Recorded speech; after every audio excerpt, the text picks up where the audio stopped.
भगवन्तो शिवदं तापत्रयो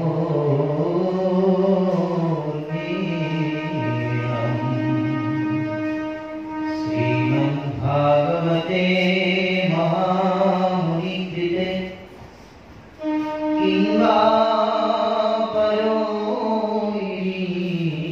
ईश्वर सद्यो हितो अवर्धते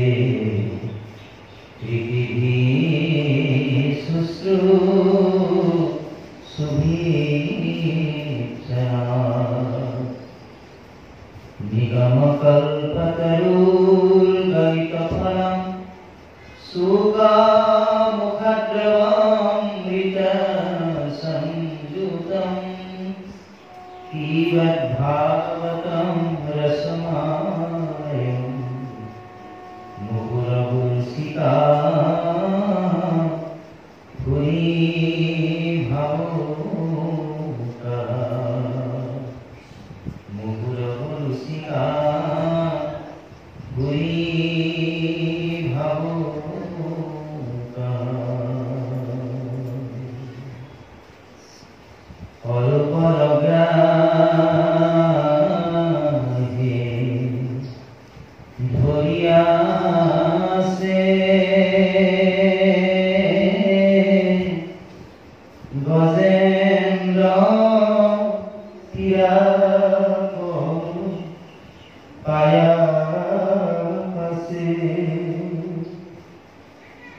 आकाके गरुड़ स्कंधे चक्रधरी हरि देखी भुवन पद्माधरी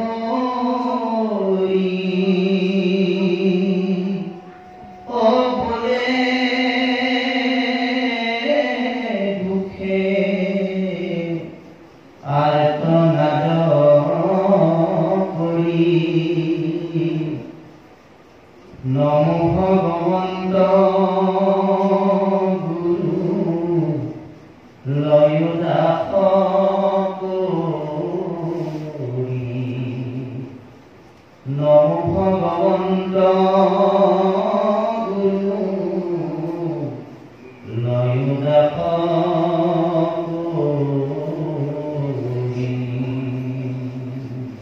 कृष्ण कृष्ण हरि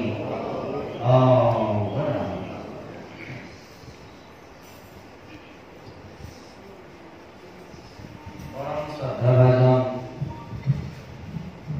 आज पुण्यस्थली उपस्थित हुआ समस्त परम भाग्यवती महान अनुष्ठान विष्णु सत्रबासी पवित्र भागवत आহি আজি আপোনালোকে 24টা বছৰ উপনীত হ'ল আৰু এই ভাদমা পবিত্ৰ মাহ হিচাপে আমি মানি আহিছোঁ এই কাৰণে যে যেহেতু আমি 14খন শাস্ত্ৰ 18 পুৰাণ বেদ বেদান্ত উপনিষদকে আদি কৰি এই সমস্ত শাস্ত্ৰৰ নীতি অনুযায়ী আমি এই মনুষ্যৰ জন্ম ইহ সংসাৰত আমি ইয়াক পালন কৰি আহিছোঁ। এই 14খন শাস্ত্ৰৰ ভিতৰত জ্যোতিষ বুলি এখন শাস্ত্ৰ আছে আৰু এই জ্যোতিষ শাস্ত্ৰখন আমি পাইছোঁ ভাগৱতৰ 3য় স্কন্ধৰ অনাদি মাদনত জ্যোতিষ চক্ৰ বুলি এটি অধ্যায় আছে আৰু তাতেই উল্লেখ আছে যে এই ৰাতি চক্ৰৰ কথা। চক্ৰ মানে এটি চকা অৰ্থাৎ সূৰ্যৰ গতিৰ লগত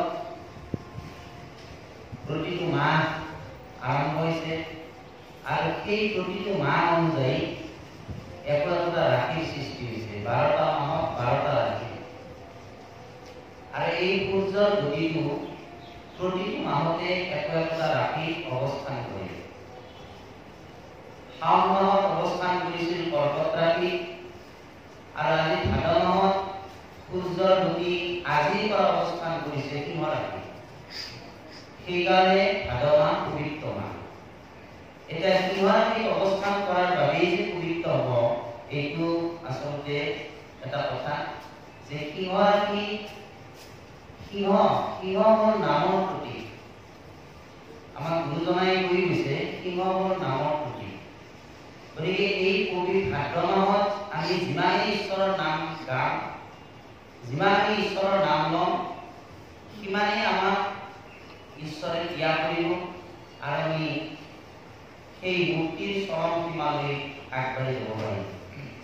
এইকাৰণে ভাগৱত শ্ৰৱণ কীৰ্তন কৰিব লাগে, নাম কীৰ্তন কৰিব লাগে পবিত্ৰ ভাদ মাহত। কাৰণ ভাদ মাহত সিংহ ৰাশিত অৱস্থান কৰে সূৰ্যৰ গতি। সিংহ হ'ল নামৰ প্ৰতীক।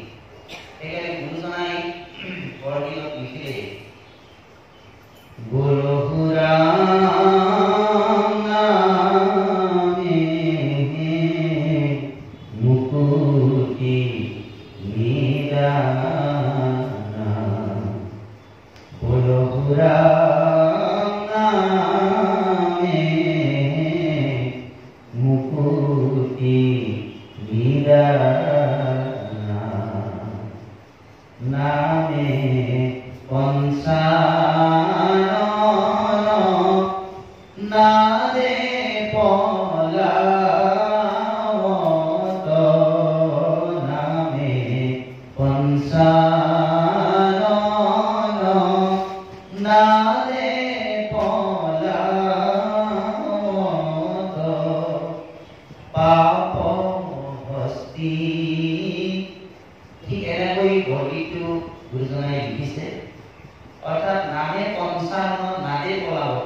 সিংহৰ নাদত যেনেকৈ বনৰ হাতীও পলাই যায়, গতিকে নাম সিংহ য'ত থাকে তাত কোনো পাপে বাস ল'ব নোৱাৰে। সেইকাৰণে এই পবিত্ৰ ভাদ মাহত আমি নাম ল'ব লাগে। ২ নম্বৰ কালত এই পবিত্ৰ ভাদ মাহতে ভগৱান কৃষ্ণই পূৰ্ণ অৱতাৰ ধাৰণ কৰিছিল। তেওঁ ৪ প্ৰকাৰ অৱতাৰ হৈছে পূৰ্ণ অৱতাৰ, অংশ অৱতাৰ, কলা অৱতাৰ আৰু বিভূতি অৱতাৰ। এই ৪ প্ৰকাৰ অৱতাৰৰ ভিতৰত একমাত্ৰ দৈৱকীনন্দন কৃষ্ণই হৈছে পূৰ্ণ অৱতাৰ। আৰু এই কৃষ্ণই পূৰ্ণ অৱতাৰ ধাৰণ কৰিছে একমাত্ৰ এই পবিত্ৰ ভাদ মাহত দৈৱকীৰ গৰ্ভত, বসুদেৱৰ গৰ্ভত।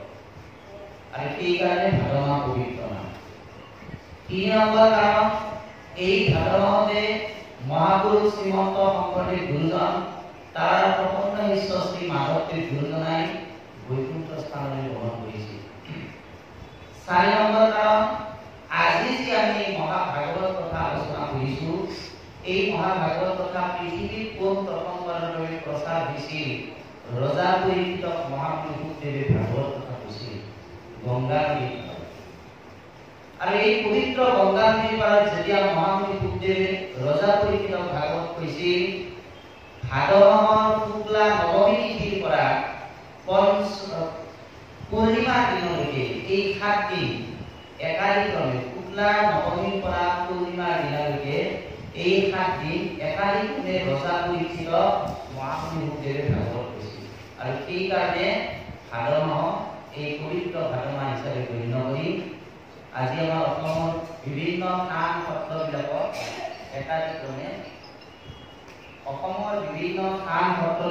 একাদিক্ৰমে এই পবিত্ৰ ভাদ মাহত ভাগৱত পাঠ চলি আছে। গতিকে আজি বৃষ্টি সত্ৰবাসীও আপোনালোক মহাপুণ্যৱান, কাৰণ এই স্থানত আজি যে আমি আৰম্ভ কৰিলো, এই স্থানতে অসমৰ বিভিন্ন স্থানৰ পৰা সন্ত মহন্তৰ আগমন ঘটিব। আৰু এই সন্ত মহন্তসকলে আহি আপোনালোকৰ সন্মুখত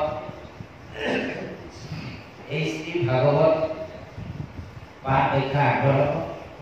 গতিকে এই শ্ৰীমতে যিসকল উদ্যোক্তাই আমি আপোনালোকৰ ধন্যবাদ আগবঢ়াব লাগে। কাৰণ আজিৰ পৰা ২৪ বছৰ আগতে এই সৎ চিন্তাটো যাৰ মনত উদয় হৈছিল, আজিৰ পৰা 24 বছৰ আগতে এই মহান চিন্তা চৰ্চাখিনি যাৰ হৃদয়ত উজ্জীৱিত হৈছিল তেওঁলোককো আপোনালোকে ধন্যবাদ জনাব লাগে।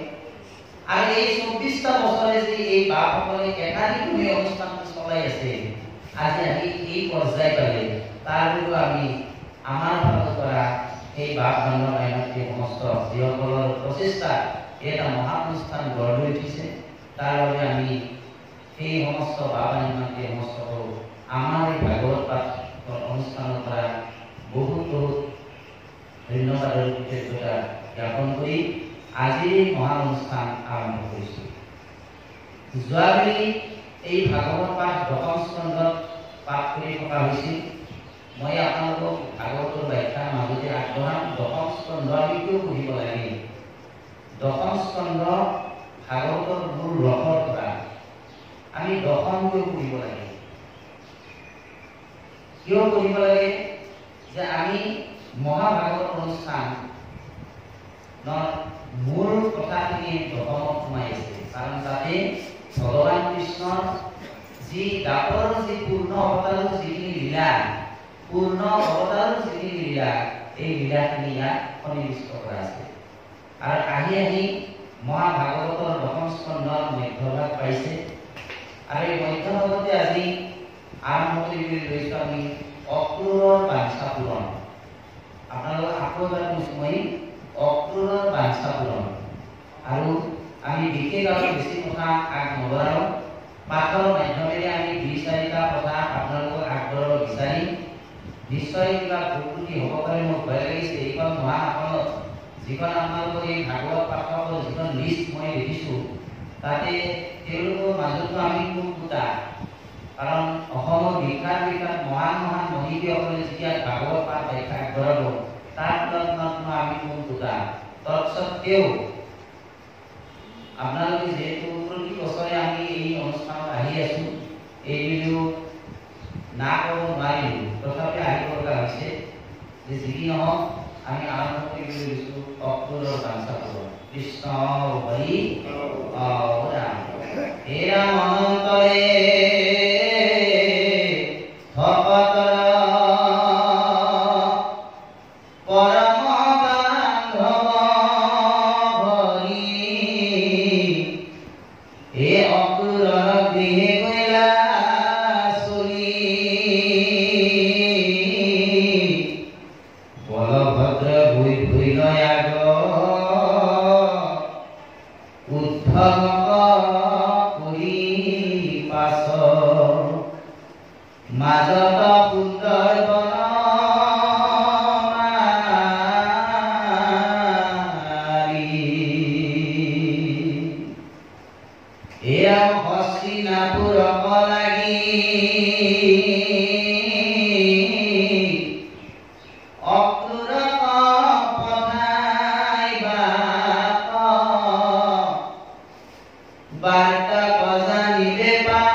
ভগৱন্ত ভকতৰ পৰম বান্ধৱ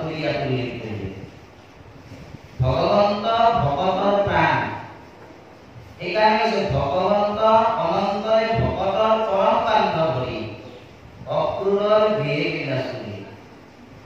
ভগৱন্ত ভকতৰ পৰম বান্ধৱ কৰি দিছে। পৰম বান্ধৱ কিয় কৰি দিছে ভকতৰ? এই কাৰণে ভকতৰ পৰম বান্ধৱ ভগৱন্ত কৃষ্ণই যেতিয়া এই ধৰাধাম ত্যাগ কৰি দিব্যধাম বৈকুণ্ঠত যাব ওলাইছিল, তেতিয়া তেওঁৰ পৰম বান্ধৱ উদ্ধৱক কৈছিল, হে সখা, ব্ৰহ্মাণ্ড হলায়ুধ লক্ষ্মীপ্ৰিয় জায়া পৰম সুন্দৰম দেখাইত কায়া সবাত অধিক তুমি প্ৰাণপ্ৰিয়তম নাহিয়ান বান্ধৱ উদ্ধৱ তুমি সম। ব্ৰহ্মা হৈছে সৃষ্টিকৰ্তা, হৰ হৰ সংহাৰণকৰ্তা, আৰু বলৰাম মোৰ নিজৰ দাদা, তাৰপিছত লক্ষ্মী মোৰ নিজৰ ভাৰ্যা, আৰু এই পৰম সুন্দৰ এই শৰীৰটো ব্ৰহ্মা মোৰ মৰমৰ, হৰ মোৰ মৰমৰ, বলৰাম দাদা মোৰ তাতকৈ বেছি মৰমৰ, আৰু বলৰাম দাদা তাতকৈ মৰমৰ, তাতকৈ মৰমৰ মোৰ ভাৰ্যা লক্ষ্মী, আৰু মোৰ ভাৰ্যা লক্ষ্মীতকৈ আটাইতকৈ মৰমৰ মোৰ এই শৰীৰটো। এই সমস্ততকৈ হে উদ্ধৱ মই তোমাক বেছি ভাল পাওঁ, কাৰণ তুমি মোৰ প্ৰাণ। সেইকাৰণে ভকতৰ পৰম বান্ধৱ হৈ আজি ক'ত গৈছে? অক্ৰূৰৰ গৃহলৈ। অক্ৰূৰৰ গৃহলৈ ভগৱন্ত গৈছে, আৰু যেতিয়া অক্ৰূৰৰ গৃহলৈ গৈছে, তেওঁৰ আগে আগে বলভদ্ৰ গৈছে, কৃষ্ণৰ আগে আগে বলভদ্ৰ গৈছে, ভগৱান কৃষ্ণ তেওঁৰ মাজত গৈছে, আৰু পিছফালে গৈছে উদ্ধৱ। তিনিজন গৈছে, বলভদ্ৰ, কৃষ্ণ আৰু উদ্ধৱ। ইয়াত এটা উল্লেখ কৰিলে, বলভদ্ৰ ভৈল আগ উদ্ধৱক কৰি পাছ মাজত সুন্দৰ বনমালী। ভগৱন্তক বনমালী বুলি কৈছে ইয়াতে। ভগৱন্ত ইয়াত বনমালী কৈছে, বনমালী বুলি কৈছে। সেইকাৰণে তেওঁ কৈছে তেওঁ ভকতৰ প্ৰাণ, তেওঁ ইয়াত উল্লেখ কৰিলে তেওঁ সুন্দৰ বনমালী। বনমালী শব্দটোৰ পৰা উৎপত্তি হ'ল। আমি যদি ব্যাকৰণৰ প্ৰত্যয় চাবলৈ যাওঁ, বনমালাৰ পৰাই বনমালী, অৰ্থাৎ যিয়ে বনমালা পৰিধান কৰিছিল ভগৱন্তই, তেওঁকে বনমালী বুলি কৈছে।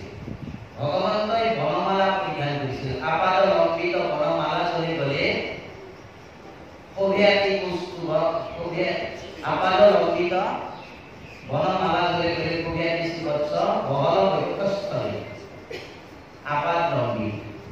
এই ভগৱন্তৰ বনমালাডাল ভৰিৰ পাকলৈকে কৰা আছিল বনমালা। এই বনমালাটোত এটা বিশেষ অৰ্থ বহন কৰিছে। বনমালাডালৰ বৰণ কি আছিল, ৰং কি আছিল? বনমালাডালৰ বৰণ আছিল পঞ্চবৰ্ণ বনমালা, 5 বৰণ আছিল। এই 5টা বৰণ কি আছিল? মাটি, পানী, বায়ু, আকাশ আৰু অগ্নি। ব শব্দে কৈছে গৰু, দন্তিয়া ন শব্দে কৈছে নভ, গৰু মানে পানী, নভ মানে আকাশ, অ শব্দে কৈছে অগ্নি, ম শব্দে কৈছে বায়ু, আৰু এনেকৈয়ে এই পঞ্চবৰ্ণ বনমালাৰ সৃষ্টি হৈছে। অৰ্থাৎ এই পঞ্চভূতি শৰীৰটোকে বনমালা বুলি কৈছে। ইয়াৰ এটা কথা উল্লেখ কৰিলে, বলভদ্ৰ আগত কৈছে, মাজত কৈছে কৃষ্ণ, তাৰ পিছত কৈছে কোন? উদ্ধৱ। অৰ্থাৎ ভকতৰ প্ৰাণ স্বৰূপে ভগৱন্ত হৈছে। ভকতৰ প্ৰাণ তেওঁ মাজত গৈছে, তেওঁ আগে আগে যোৱা নাই, ভকতৰ প্ৰাণ। অৰ্থাৎ এই পঞ্চভূতি শৰীৰটো আমি প্ৰত্যেকে এই পঞ্চভূতি শৰীৰ ধাৰণ কৰিছো, মাটি, পানী, বায়ু, আকাশ, অগ্নি, আৰু এদিন কিন্তু এই পঞ্চভূততে আমি বিলীন হৈ যাম।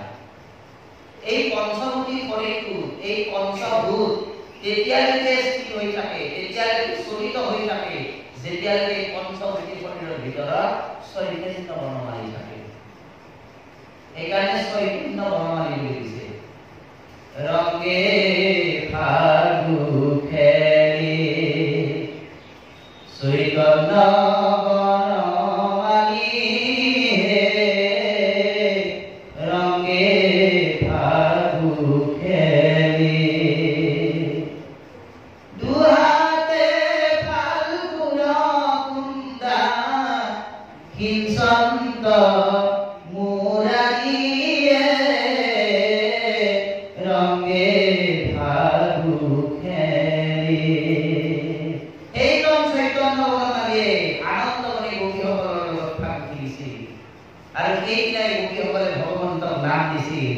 বনমালী গতিকে সেইজন বনমালী আজি পৰম সুন্দৰ বনমালী আজি উদ্ধৱৰ লগত গৈছে বলৰাম গৈছে কাৰ ঘৰত গৈছে হস্তিনাপুৰৰ অক্ৰূৰৰ গৃহত গৈছে ইয়াতে সেইকাৰণে উল্লেখ কৰিলে বৰ বৰ চূড়ামণি আসন্ত দেৱতা তিনি দূৰতে অক্ৰূৰ মহাভাগী পৰম বান্ধৱ জানি আসনৰ গাঁও চালি আগবাঢ়ি গইলা মহাবেগে দেৱতাসকল কৈছে আসন্ত দেৱতা তিনি বৰ বৰ দূৰতে অক্ৰূৰ দূৰণিৰ পৰাই অক্ৰূৰে দেখা পাইছে পৰম বান্ধৱ জানি আসনৰ গাঁও চালি আগবাঢ়ি গইলা মহাবেগে দূৰণিৰ পৰা দেখিছে যে তিনিজন যেন দেৱতা তেওঁৰ ওচৰলৈ আহি আছে আৰু তেওঁ লাহে লাহে মহাবেগে অক্ৰূৰেও এই তিনি দেৱতাক আগবঢ়াই আনিবলৈ গৈছে এয়া কৃষ্ণৰ পাৱক পুৰী প্ৰথমে প্ৰণাম কৰি এই পাছে বলভদ্ৰ নমিলা কৃষ্ণৰ ভকত জানি উদ্ধৱক নমিলন্ত অক্ৰূৰক কিনি প্ৰণামিলা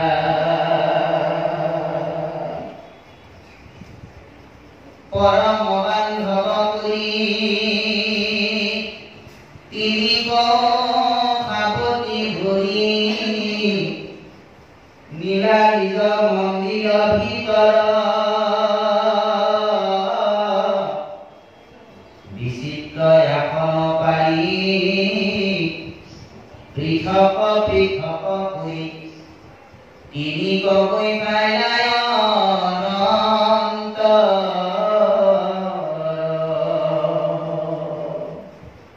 প্ৰথমতে কৃষ্ণৰ চৰণত কৰি প্ৰণিপাত জনালে তাৰপিছত বলভদ্ৰক প্ৰণাম জনালে কৃষ্ণৰ ভকত বুলি জানি উদ্ধৱকে প্ৰণিপাত জনাই তিনিওজনকে তিনিখন বিশিষ্ট আসন আনি বহিবলৈ দিলে সোণা ৰঙা বৰণ তুলি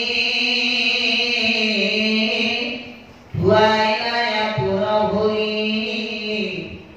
কৃষ্ণ বলভদ্ৰ উদ্ধৱৰ পাদুদক জনমাগে সবন্ধু বান্ধৱ বনে ধুৰিলন্ত কিৰণায়ো পৰ পাদ্য অৰ্ঘ্য আচমনি মধুবৰ্গ দিলাই আনি মহাদীপ বস্ত্ৰ অলংকাৰ গন্ধ পুষ্প ধূপ দীপ নানা দ্ৰব্য বিধে দিলা কৰিলাই অনেক নমস্কাৰ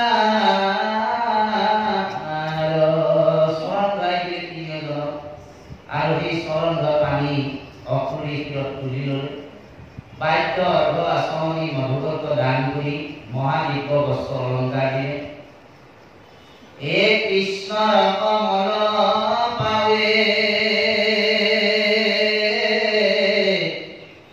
দেখিয়াতি প্ৰেম ভাৱ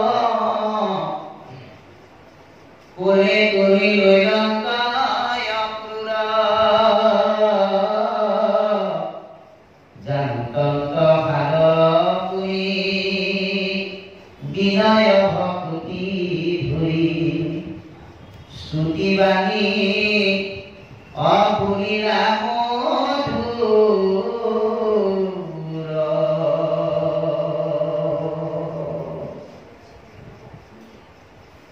ভগৱন্ত কৃষ্ণ চৰণ কমল দেখি অতি প্ৰেম ভাৱে অক্ৰূৰে নিজৰ চৰণ ভগৱানৰ কৃষ্ণৰ চৰণখন নিজৰ তলাত তুলি লৈছে আৰু জান্তন্ত একদম মোহাৰি মোহাৰি কৃষ্ণৰ চৰণ দুখনকৈ মোহাৰি মোহাৰি অতি সাদৰে অতি বিনয় ভাৱে বিনয় ভক্তিয়ে স্তুতি বাণী কৰিবলৈ ধৰিলে আৰু যিখিনি স্তুতি অতি মধুৰ স্তুতি। এ ৰাম ৰাম কৃষ্ণ দুই ভাই কিনো আনন্দ দিলা সবান্ধৱে বহিয়া কংস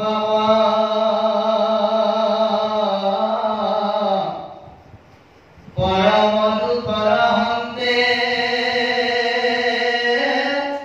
যদুকুলে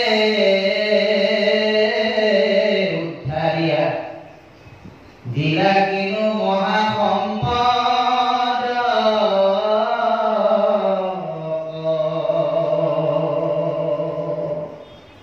হে ৰামকৃষ্ণ দুই ভাতৃ, আপোনালোকে আজি আমাক বৰ আনন্দিত কৰিলে, কাৰণ আপোনালোক দুয়োজনে লগ হৈ কংসৰ দৰে পৰম পৰাক্ৰমী দুষ্ট বধ কৰিলে আৰু কংসৰ দৰে পৰম পৰাক্ৰমী দুষ্ট বধ কৰি আপুনি যেন আমাৰ পৰা দুখবিলাক লৈ গ'ল, পৰম দুখৰ হন্তে যদুকুলক আপুনি উদ্ধাৰ কৰিলে, দিলা কিনো মহাসম্পদ। ভগৱান কৃষ্ণ কৈছে যে আপুনি এটা মহাসম্পদ, আপুনি আমাক মহাসম্পদ প্ৰদান কৰিলে, কাৰণ আপোনাৰ কৃপাতেই আমি পৰম সম্পদ লাভ কৰিছো। ভগৱন্ত কৃষ্ণৰ কৃপা। মই প্ৰথমতে আপোনালোকক কৈছো যে দশম স্কন্ধই হৈছে ভাগৱতৰ মূল বস্তু। ভাগৱতৰ মূল বস্তু দশম স্কন্ধ কিয়? আমি কৃপাল গুৰু শ্ৰী শংকৰ গুৰু, তাৰ প্ৰবন্ধ শিষ্য শ্ৰী মাধৱ গুৰু, দুজনা গুৰু এই অনবদ্য শাস্ত্ৰ আমি আজি পাঠ কৰি আছো। আৰু এই অনবদ্য শাস্ত্ৰ হ'ল 4খন। আমাৰ জীৱনটো বাপায়সকল 4 আৰম্ভ হৈছে, মনত ৰাখিব। এই 4 শব্দটোৰ 4 সংখ্যাটোৰ অত্যন্ত তাৎপৰ্য আছে। আমি ভকতসকলে 4 সংখ্যাটো আমি জানিবলগীয়া বহুত কথা থাকে। মই 4 ওপৰত অলপ আপোনালোকক আজি কওঁ। 4 সংখ্যাটো অত্যন্ত গুৰুত্বপূৰ্ণ আছে আমাৰ জীৱনত। আমি এই সংসাৰলৈ আহিছো 84 লক্ষ জনী অতিক্ৰম কৰি নৰদেহা ধাৰণ কৰিছো। আমাৰ বহুতে কয় যে আমি 84 লক্ষ জনী জন্ম ধৰি আহিছো। সাগৰ বিংশৰ স্বামী স্থলচৰ জীৱ হৈ জন্ম গ্ৰহণ কৰিছিল 20 লাখ বাৰ। জলদন্ত চলক্ষকম পানীত থকা জীৱ হৈ জন্ম গ্ৰহণ কৰিছিল 10 লাখ বাৰ। পূৰ্বাঞ্চল চলক্ষকম কাছ আকৃতিৰ জীৱ হৈ জন্ম গ্ৰহণ কৰিছিল 10 লাখ বাৰ। পক্ষীনন্দ চলক্ষকম চৰাই চিৰিকটি হৈ জন্ম গ্ৰহণ কৰিছিল 10 লাখ বাৰ। ত্ৰিলক্ষ পক্ষুনম 30 লাখ বাৰ জন্তু, চতুৰ্দশ 4 বানৰা 4 লাখ বাৰ বান্দৰ, তাৰপিছত মনুষ্য। এই মনুষ্য আমি কিয় হলো? আমি যদি 84 লক্ষ জনীৰে ঘূৰি থাকিব পাৰিলোহেঁতেন, কিয় হলো? কৌটি কৌটি জন্ম অন্তৰে যাৰ আছে মহাপুণ্য ৰাখি, সি কদাচিৎ মনুষ্য হৈ ভাৰত বৰিকে আতি। আমি কৌটি জন্ম পুণ্যৰ ফলত এই নৰদেহা পাইছো। ইয়াতে আমাৰ 4 সংযোগ ঘটিছে। 4 সংখ্যাটো আহি নৰদেহা পোৱাৰ লগে লগে আমাৰ 4 সংযোগ আহি নৰদেহা পাইছো, কলিযুগ পাইছো, হৰিনাম পাইছো আৰু ভাৰতবৰ্ষ পাইছো। ভাৰত বৰিষ ধন্য কলিযুগ হৰি হৰি হৰি হৰিয়ে হৰি হৰি হৰি ব্ৰহ্মাৰ প্ৰাৰ্থনী নৰতনু অনুপাম। ব্ৰহ্মাৰ প্ৰাৰ্থনী, ব্ৰহ্মাই প্ৰাৰ্থনা কৰিছিল, হে প্ৰভু মোক এই ব্ৰহ্মলোক নালাগে, মোক এই সত্যলোক মই বাঞ্ছা নকৰো, মোক নৰলোক কৰি দিয়া, এই কলিযুগৰ মনুষ্য কৰি দিয়া। কাৰণ আমি প্ৰত্যেকে কলিযুগৰ একজন মনুষ্য। ইয়াতে 4 সংযোগ ঘটিছে। কলিযুগত নৰদেহা পোৱাৰ লগে লগে আমাক সংস্কাৰ কৰিলে, আমাৰ জীৱনত সংস্কাৰ আহিল। কি সংস্কাৰ আহিল? যে আমি ঈশ্বৰৰ চৰণত শৰণাপন্ন হলো। শৰণাপন্ন হোৱাৰ লগে লগে ক'ত শৰণ দিছো? চাৰি শৰণ গ্ৰহণ কৰিলো। চাৰি কি বস্তু? গুৰুদেৱ নাম ভকত। গুৰুদেৱ নাম ভকত চাৰি শৰণ গ্ৰহণ কৰিলো। আৰু এই চাৰি যেতিয়া আমি শৰণ গ্ৰহণ কৰিলো, তেতিয়াই আমি সেই উপদেশ দাতাজনৰ পৰা লাভ কৰিলো চাৰি শাস্ত্ৰ। মূল শাস্ত্ৰ হ'ল আমাৰ চাৰিখন শাস্ত্ৰ: কীৰ্তন, দশম, ঘোষা আৰু ৰত্নাৱলী। গুৰুৰ কথা যদি জানিব বিচাৰো, আমি কীৰ্তন চাব লাগিব। দৈৱ জীৱনত কৃষ্ণৰ কথা যদি জানিব লাগে, আমি দশম চাব লাগিব। আৰু যদি নাম তত্ত্ব জানিব লাগে, আমি গুৰুজনাৰ নাম ঘোষা জানিব লাগিব। ভকত তত্ত্ব যদি জানিব লাগে, আমি গুৰুজনাৰ ভক্তি ৰত্নাৱলী শাস্ত্ৰ জানিব লাগিব। আৰু এই শাস্ত্ৰ চাৰিখন, এই চাৰি শাস্ত্ৰ অবিহনে আমি এটা জাতি জীয়াই থাকিব নোৱাৰো। এই চাৰি শাস্ত্ৰই আমাক মনুষ্য জীৱনৰ জীয়াই থকা, কেনেকৈ আমি মনুষ্য দেহলৈ জীয়াই থাকিব লাগে, আমাক শিকাই দিছে চাৰি শাস্ত্ৰ। আৰু শেষত আৰু সৰ্বশেষত এই চাৰি শাস্ত্ৰ পাঠ কৰি আমি লাভ কৰিম চাৰি পুৰুষাৰ্থ। কি চাৰি পুৰুষাৰ্থ? ধৰ্ম, অৰ্থ, কাম, মোক্ষ। শেষৰ শব্দটো হৈছে মোক্ষ। মোক্ষ মানে মুক্তি। গতিকে আমি দৈৱকীনন্দন কৃষ্ণক যদি জানিব লাগে, আমি দশম স্কন্ধ কৰিব লাগিব। গুৰুজনাৰ অনবদ্য সৃষ্টি দশম স্কন্ধ। আৰু সেইকাৰণে ৰামকৃষ্ণ পৰমহংসদেৱে স্বামী বিবেকানন্দৰ একান্ত গুৰু ৰামকৃষ্ণ পৰমহংসদেৱে তেওঁ কৈ গৈছিল যে ভাগৱত সৰ্বশাস্ত্ৰৰ, সমস্ত শাস্ত্ৰৰ সৰ্বশ্ৰেষ্ঠ শাস্ত্ৰখন হৈছে ভাগৱত। ভাগৱত এইকাৰণে শ্ৰেষ্ঠ যে ভাগৱতত দশম স্কন্ধ আছে। যদি দশম স্কন্ধ নাথাকিলেহেঁতেন, তেনেহ'লে ভাগৱত যদি শ্ৰেষ্ঠ শাস্ত্ৰ নহ'লহেঁতেন। ৰামকৃষ্ণ পৰমহংসদেৱে কৰিব।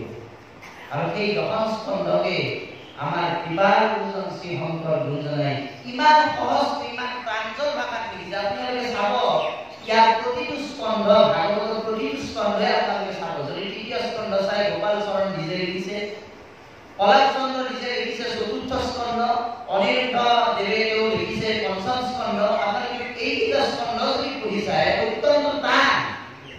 ইয়াক বুজিবলৈ ইমানেই টান যে মানে সহজ নহয় ইয়াক বুজাটো। কিন্তু দশম স্কন্ধ বুজিবলৈ ইমান সহজ আছে, আপোনালোকে চাব। সেইকাৰণে আমি এই চাৰি তত্ত্ব যদি জানিব লাগে, কিন্তু সকলোৱে শৰণ গ্ৰহণ কৰিছো নহয় জানো? গুৰুদেৱ নাম ভকত, আমি সকলোৱে চাৰি বস্তু শৰণ গ্ৰহণ কৰিছো। গুৰুজনাৰ মূল ধৰ্ম হৈছে চাৰিপুটি, আমি সকলোৱে এই চাৰিপুটি শৰণ গ্ৰহণ কৰিছো। কিন্তু আমি আজিলৈকে কীৰ্তন, দশম, নাম ঘোষা, ভক্তি ৰত্নাৱলী এখন পঢ়া নাই। আমাৰ আজি বহুত বক্তাই আজি কয় যে সনাতন হিন্দু ধৰ্মৰ কথা। সকলোৱে কয় যে সনাতন হিন্দু ধৰ্ম। আমি কি? যে আমি সনাতন হিন্দু ধৰ্মৰ মানুহ। এই সনাতন শব্দটো ক'ত পালো আমি? গুৰুজনাই লিখি গ'ল, হৰি হৰি ৰাম, হৰি হৰি ৰাম, এইটো গীত পদ ধৰ্ম সনাতন, হৰি হৰি ৰাম, হৰি হৰি ৰাম। আকে কীৰ্তন কৰা সৰ্বজন। ইটোই তোমাৰ ধৰ্ম সনাতন, সনাতন ধৰ্ম। আমি যদি সনাতন ধৰ্ম জানিব লাগে, তেনেহ'লে আমি চাৰি শাস্ত্ৰ চাব লাগিব। সনাতন ধৰ্ম যদি আমি জানিব লাগে, আমি চাৰি শাস্ত্ৰ চাব লাগিব। চাৰি শাস্ত্ৰতে গুৰুদেৱ নাম ভকতৰ কথা উল্লেখ আছে, গুৰুৰ কথা উল্লেখ আছে। শ্ৰী শংকৰ গুৰুজনাই কীৰ্তনৰ পাতত কি সুন্দৰকৈ লিখিলে। আপোনালোকে চাব ভাগৱতে একেবাৰে শেষৰ কথাটো লিখিছে 195টা ভাষা আছে কীৰ্তনত কিমানটা ভাষা আছে 195টা ভাষা আৰু 195টা ভাষা 95 নম্বৰ ভাষাটো কি লিখিছে বুঝো নাই মাধৱ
যুৱক হ'ল, বৃদ্ধসকলে যেন যৌৱন প্ৰাপ্ত হ'ল, তেজৰ বল বাঢ়িল বহুল, তোৰাবীয় প্ৰসাদত সিদ্ধ হইলা মমৰথ কৰাইলা আনন্দ বিপুল। কৃষ্ণ নামৰ অৰ্থই হৈছে আনন্দ। যি কৃষ্ণ নামে গৃহহেমই পৃথিৱী বাসক হইলা নয় আনন্দ প্ৰৱৰ্তয়। যি কৃষ্ণই পৃথিৱীৰ সমস্ত জীৱবোৰক আনন্দ প্ৰদান কৰে, সেয়ে হৈছে কৃষ্ণ। কি আনন্দ? পৰম আনন্দ। কৃষ্ণ নাম লোৱাৰ লগে লগে আমাৰ হৃদয়ত এক পৰম আনন্দ প্ৰতিফলিত হয়, প্ৰতিষ্ঠিত হয় এক পৰম আনন্দ। আৰু সেই আনন্দ তুমি প্ৰদান কৰিলা মথুৰাবাসী, সেই আনন্দ তুমি প্ৰদান কৰিলা গোকুলবাসী। সেই হেতুকে ভগৱন্ত কৃষ্ণ অসুৰে এই যে অসুৰে স্তুতিখিনি কৰিছে, এই স্তুতিখিনি কি স্তুতি আছিল? এইখিনি হৈছে কৃতজ্ঞতা সূচক স্তুতি। অসুৰে ভগৱন্ত কৃষ্ণক কৃতজ্ঞতা যাচিছে, ধন্যবাদ জনাইছে ভগৱান কৃষ্ণ।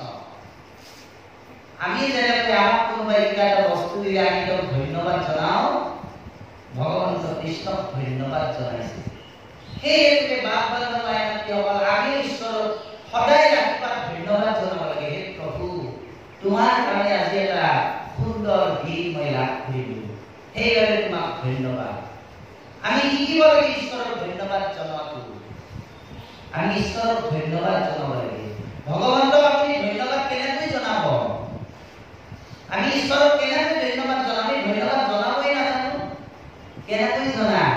বোলে বাবা ভাগৱত অনুষ্ঠান চলি আছে, গতিকে তাতে 5 কেজি মুখ দিম মই এইবাৰ, ভকতে তাক গ্ৰহণ কৰিব। বোলে আজি চাহ জলপান দি মই পাম, ভকতে গ্ৰহণ কৰিব, এয়া ধন্যবাদ। কিন্তু আমি ঈশ্বৰে সেই ধন্যবাদত সন্তুষ্ট হ'বনে বাৰু? বোলে নহয়, ভগৱন্তই নিজেই কৈ গ'ল, অৰ্চন বন্দন ধ্যান সমস্ততে কৰি যশ কীৰ্তন নত পুষ্প ভূত আকি কৰি। ভকতে যতে গায় মাধৱৰ নাম, তাহাৰ মালা গান্ধি পিন্ধে অনুপাম। ভকতে যিমান ঈশ্বৰৰ নাম গাব, সিমানেই ভগৱন্তৰ যশস্যা, যিমানেই ভকতে গাব, সেইটোৱে ঈশ্বৰৰ একমাত্ৰ ধন্যবাদ, ঈশ্বৰৰ কৃতজ্ঞতা। এই কৃতজ্ঞতাখিনি আজি অসুৰে প্ৰদান কৰিলে ভগৱানক। হে প্ৰভু, তোমাক মই কৃতজ্ঞতা যাচিছোঁ। নাম দুষাৰ পাতত গুৰুজনাই সেইকাৰণে লিখিলে মাধৱ গুৰুজনাই, আজি মোৰ গৃহ তীৰ্থতকৈ অধিক পবিত্ৰ হইলা কৃপাল, যিহেতু সাক্ষাতে জগতৰে গুৰু আপুনি মহিলা প্ৰৱেশ। আজি মোৰ গৃহ তীৰ্থত অধিক পবিত্ৰ হইলা অকৃত।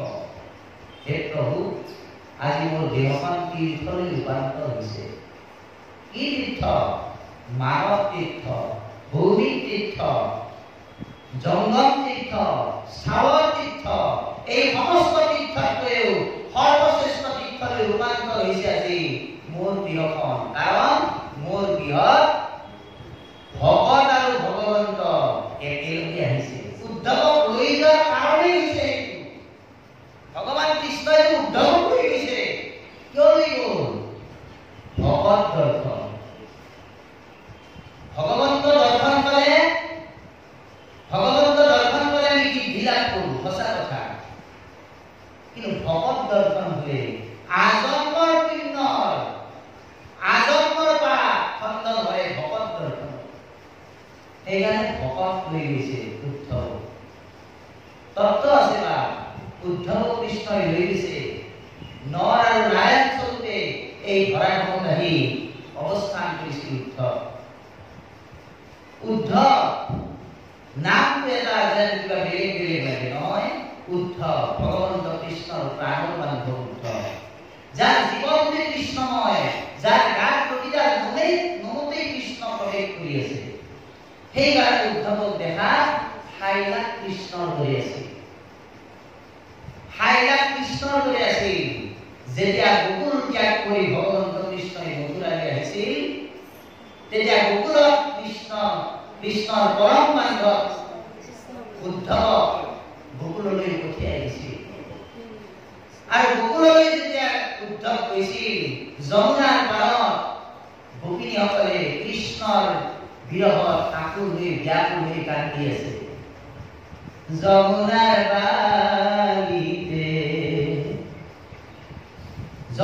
পাৰত গোপীসকলে কান্দি আছে কৃষ্ণৰ বিৰহত আকুল হৈ আৰু যেতিয়া কৃষ্ণৰ বিৰহত আকুল হৈ আছিল তেতিয়া গোপীসকলে দূৰণিৰ পৰা দেখিছে আমি কান্দি কাটি লাভ নাই কৃষ্ণ আহিছে আজি এই বুলি গোপীসকলে দৌৰি দৌৰি কৃষ্ণৰ ওচৰলৈ গৈছে কৃষ্ণ বুলি কিন্তু ওচৰলৈ গৈ দেখিলে সেইজন কৃষ্ণ নহয় কিন্তু হাইলা কৃষ্ণৰ দৰে সেইজন যে তেওঁলোকৰ প্ৰাণৰ বান্ধৱ কৃষ্ণ নহয় সেই কথাটো গোপিনীসকলে কেনেকৈ জানিলে কাৰণ গোপিনীসকলে জানে যিজন ব্যক্তিক আমি অত্যন্ত মৰম কৰো আপোনালোকে চাব কিছুমান তত্ত্ব আমাৰ সমাজত আমাৰ মাজত সোমাই আছে আমি যিজন ব্যক্তিক অত্যন্ত মৰম কৰো যিজন ব্যক্তিক অত্যন্ত ভাল পাওঁ সেই ব্যক্তিজনৰ প্ৰতিটো চৰিত্ৰই প্ৰতিটো স্বভাৱ আমাৰ হৃদয়ত থাকে আমি গম পাওঁ যে তেওঁ যেতিয়া তেওঁ এটা কাহিনী দিব তাক ভিতৰতে আমি গম পাওঁ যে অমুক আহিছে তেওঁক আমি ইমান ভাল পাওঁ গতিকে তেওঁলোকে দৌৰি দৌৰি গৈ যেন উদ্ধৱক দেখিলে আৰু উদ্ধৱৰ আকুল হৈছিল উদ্ধৱক দেখি তেওঁলোকে ভাবিছিল পিছফালৰ পৰা কৃষ্ণহেন দেখি সেই গোপিনীসকলে কৈছে যে তোমাক আমি কৃষ্ণ বুলি ভাবিছিল হাইলাক কৃষ্ণৰ দৰে আমাৰ মানুহৰ মাজত এইটো স্বভাৱ আছে বা আপোনালোকে চাব পাৰে আমি কিছুমান শাস্ত্ৰত আমি মনোবিজ্ঞানৰ কিছু কথা আছে আমি যেনেবা একজন মানুহৰ লগত যদি আপুনি 15 দিন একেলগে থাকে 15 দিন বেছি নহয় 15 দিন যদি একেলগে থাকে সেই মানুহজনৰ কিছু চৰিত্ৰ আপোনাৰ গাত আহি যায় 15 দিন যদি আপুনি একজন ব্যক্তিৰ লগত একেলগে থাকে তেওঁ কথা কোৱা ধৰণ তেওঁ খোজ কাটন তেওঁৰ আচাৰ ব্যৱহাৰ কিছু পাৰ্চেণ্ট আপোনাৰ গাত আহি যায় ভগৱান কৃষ্ণৰ লগত একেলগে আছিল উদ্ধৱে এইটোৱে উদ্ধৱৰ মনত একমাত্ৰ ইচ্ছা আছিল শয়নে ভোজনে স্নানে গল্পস্থানে সদায় সেৱা কৰি থাকো আমি বুলি কৈছে সদায় সেৱাই কৰি থাকো মা শয়নৰ বেলা ভোজনৰ বেলা স্নান কৰোঁতে সেইজন প্ৰাণৰ বান্ধৱ উদ্ধৱ একান্ত হৈ ভগৱন্ত কৃষ্ণৰ তেওঁক আজি লগত লৈ গৈছে আৰু সেই কাৰণে অক্ৰোৰে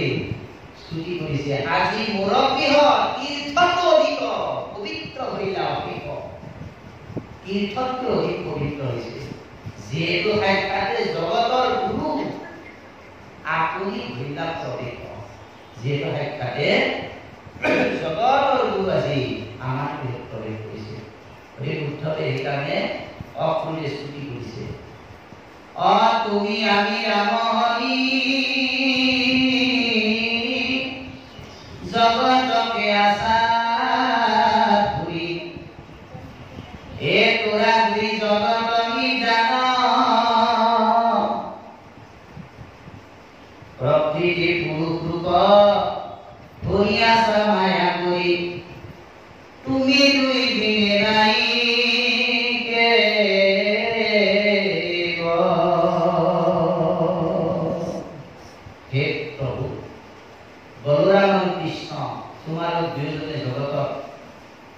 জগতৰ পুৰাণী জগতৰ নিদান এই জগতখন তোমালোক দুজনে ধৰি আছা কেনেকৈ প্ৰকৃতি আৰু পুৰুষ আৰু প্ৰকৃতি হৈছে দেহ আৰু পুৰুষ হৈছে আত্মা এই আত্মা আৰু দেহ হতে তোমালোক দুজনে আহিছা বলৰাম আৰু কৃষ্ণ প্ৰকৃতি আৰু পুৰুষ পুৰুষ আৰু কৃষ্ণ প্ৰকৃতি হ'ল বলৰাম তোমালোক দুজনে আহিছা ধৰি আছা মায়া কৰি তুমি দুই দিনে নাহি আন তোমালোক দুজন দিনে আৰু মোৰ আৰু আন চিন্তা নাই এয়া তুমি দুই না কৰি নানাবিধ ৰূপ ধৰি সৃজিলা সকল চৰাচৰ প্ৰবিজ্ঞা গাৱে গাৱে আছে নানাবিধ ভাৱে তোমাকে দেখি আমি ভগৱন্ত ক'ত আছে তোমালোক দুজনে লীলা কৰি আছা নানা ৰূপ ধৰি এই চৰাচৰখন তোমালোক দুজনে সৃজন কৰিছা ভগৱন্ত ক'ত আছে বেদবিলাকে ভগৱন্তক স্তুতি কৰিলে বেদবিলাকে ভগৱন্তক স্তুতি কৰিলে জীৱকে তুমি প্ৰৱেশিলা গাৱে গাৱে আগে আমি তোমাক ভজো সৰ্বভাৱে তুমি জীৱকে প্ৰত্যেক শৰীৰতে তুমি অৱস্থান কৰি আছা ঈশ্বৰ সকলোতে আছে ভগৱন্ত সকলোতে কৈছে প্ৰৱেশিলা গাৱে গাৱে আছে নানাবিধভাৱে তোমাকে দেখি ঈশ্বৰ তুমি প্ৰত্যেকতে আছা প্ৰত্যেকৰ শৰীৰতে তুমি আছা যত জীৱ জন্ম হৰি গালে নহতে যত জীৱ জন্ম কীট পতঙ্গ অগণত জগতে গায়া অবশ্য তোমাৰই হৰি পাহাড় পৰ্বত নদ নদী স্থলচৰ উভয়চৰ যিমান আছে জীৱ সকলোতে তুমি আছা কিন্তু তুমি যদি সকলোতে আছা তেনেহলে তোমাক আমি একো দেখা নাপাওঁ প্ৰশ্ন হৈছে নহয় ঈশ্বৰ আপোনাৰ হৃদয়ত আছে মোৰ হৃদয়ত আছে তেওঁৰ হৃদয়ত আছে তেনেহলে আমি ঈশ্বৰক দেখা কি নাপাওঁ তেটো আমাৰ লগত আছে যদি আমি তো দেখা পাব লাগিছিল যদি ঈশ্বৰ আমাৰ লগতে আছে আমাৰ হাতে বেয়া কাম আমাৰ এই মুখেৰে বেয়া কথা আমাৰ কৰ্মৰে বেয়া কথা শুনো চকুৰে বেয়া দেখো কিয় ইয়াৰ কাৰণ কি বোলে ইয়াৰ কাৰণ এই দুইজনৰ বিস্তাৰ ভাগটো চাকি বন্তিটো আপুনি জ্বলাবাই আছে দেশলাটো খাটি ভক্তি আছে আপনি যদি বন্তিটো চাইকে দেশলাটো ঘুরে দিয়ে যিপুরা গরু নাকি নজনে তার একটা প্রসেস আছে বাখা খাটি কৰি লব লাগিব খাটিটোৰ আগত বাখাটো আছে বাখাটো দেশলা বাখাটো ঘৰখন কৰিব লাগিব তেতিয়া যিপুৰা জ্বলিব আমি এই হৃদয় যত্ন আমি ঘৰখন কৰিব লাগিব ঘৰখন শব্দৰ পৰাই ঘোষা এই যে গুৰুজনাই ঘোষা বোলে ঘুকিয়ে ঘুখনি আছে নাম ঘোষাৰ প্ৰতিটো যুগলৈকে ঘুখনি আছে ঘুখনি আমি ঘোষা গাওঁ ঘোষা মানে ঘৰখন কৰা আমি ঘৰখন কৰিব লাগিব সেইকাৰণে ঘোষাবিলাক প্ৰতি দুই লাইন বা প্ৰতিটো চাৰি লাইনলৈ ঘোষাবিলাক ঘুখনি বুলি যাই থাকিব লাগে হয় না কথাটো পাঠকজনে লগাই দিব আপোনালোকে কেৱল ঘুকি যাব লাগে ঘোষা ঘৰখন কৰিব লাগিব আমাৰ হৃদয়ত যে ঈশ্বৰজন আছে আমি তো ঘৰখন কৰিব আৰু আমি ঈশ্বৰক আমাৰ হৃদয়ত যে ঈশ্বৰজন আছে আমি যে ঘৰখন কৰিব লাগে কেনেকৈ ঘৰখন কৰিব লাগে ইয়াতে এইকাৰণে কৈছে এই যেন মহাপঞ্চভূত সবাতে প্ৰকাশ ভাৱে পৃথক পৃথক ৰূপ এই মতে তুমি ব্ৰহ্ম সবাতে প্ৰকাশ কৰা স্বতন্ত্ৰ ঈশ্বৰ তুমি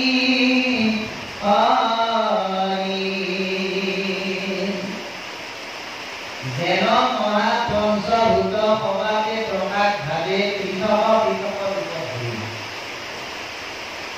যেন মহাপঞ্চভূত সবাতে প্ৰকাশ ভাৱে পৃথক পৃথক ৰূপ ধৰি ভগৱন্তী আছে সেইমতে তুমি ব্ৰহ্ম সবাতে প্ৰকাশ কৰা স্বতন্ত্ৰ ঈশ্বৰ তুমি ধৰি সেইমতে তুমি ব্ৰহ্ম সবাতে প্ৰকাশ কৰা স্বতন্ত্ৰ ঈশ্বৰ তুমি ধৰি ভগৱন্ত স্বতন্ত্ৰ সেইকাৰণে তিনিটা বস্তু আমি জানিব লাগে ভাগৱতত আহিলে তিনিটা বস্তু জানিব লাগিব এটা ব্ৰহ্ম দুই নম্বৰ জীৱ তিন নম্বৰ মায়া ব্ৰহ্ম জীৱ আৰু মায়া আমি প্ৰত্যেকে জীৱ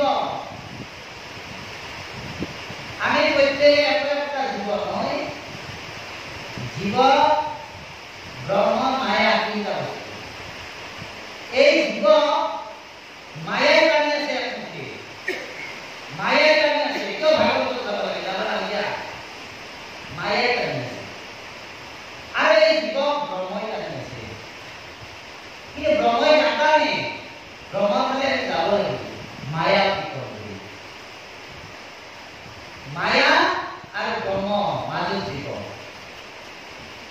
আমি জীৱ আমি ব্ৰহ্মৰ ফালে যাম মায়াৰ ফালে যাম ইয়াতে এইকাৰণে কৈছে পৃথক ৰূপত ভগৱন্তই কৈছে যে আমি এবাৰ ব্ৰহ্মৰ ফালে মানে এবাৰ মায়াৰ ফালে আমি কোন ফালে যাম মায়াৰ ফালে যাম না ব্ৰহ্মৰ ফালে যাম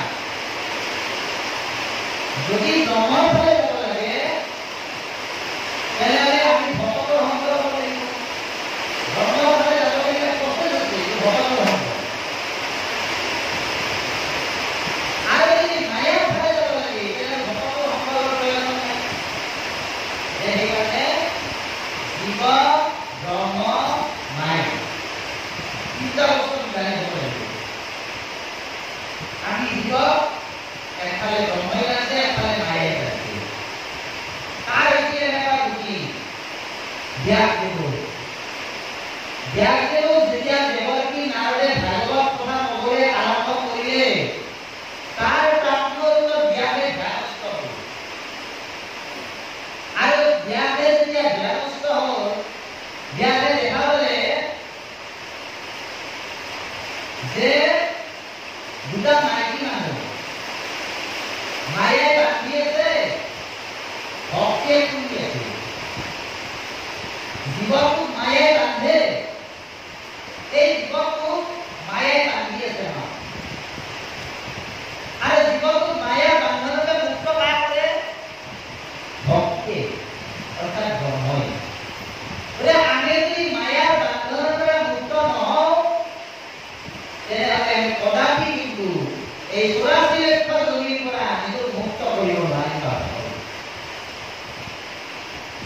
লক্ষ জনীৰ পৰা নিজক মুক্ত কৰিব আমি নোৱাৰিম যদি আমি মায়াত আবদ্ধ হওঁ এই জীৱক যদি মায়াত আবদ্ধ নহয় সেইকাৰণে প্ৰচেছ কৰিছে আমাৰ হৃদয়ত ঈশ্বৰজন আছে ঈশ্বৰজনক বান্ধি ৰাখিছে নাই মানে মায়াই বান্ধি ৰাখিছে ঈশ্বৰ মানে জীৱ জীৱকে তুমি প্ৰকৃতি লাগা বুলি ভাবি জীৱই মানে ঈশ্বৰ তেওঁ আমাৰ সকলোৰে গাঁৱত আছে কিন্তু কাই বান্ধি ৰাখিছে আমাক মায়াই আৰু মায়াই যেন আমাক বান্ধি ৰাখিছে কেনেকৈ বান্ধিছে বোলে মায়াই মাধুৰী পাই আনন্দৰ সীমা নাই এৰাইকে নপালে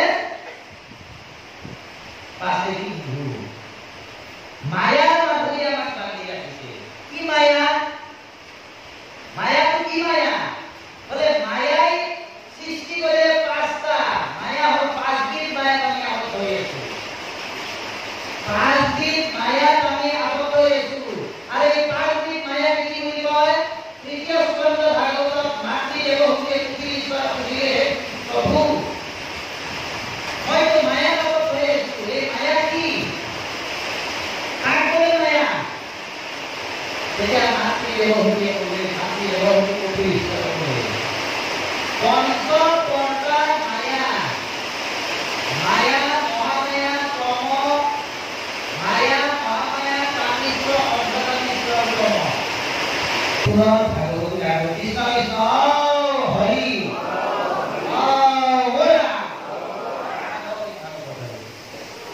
হে তুমি সদা তুমি হরা তুমি হে পালন কৰা গুণৰ আশ্ৰয় নিৰঞ্জন তুমি মহাজ্ঞানময় গুণ কৰ্মে অলংঘৰে কৈতই আছে তোমাৰ বন্ধ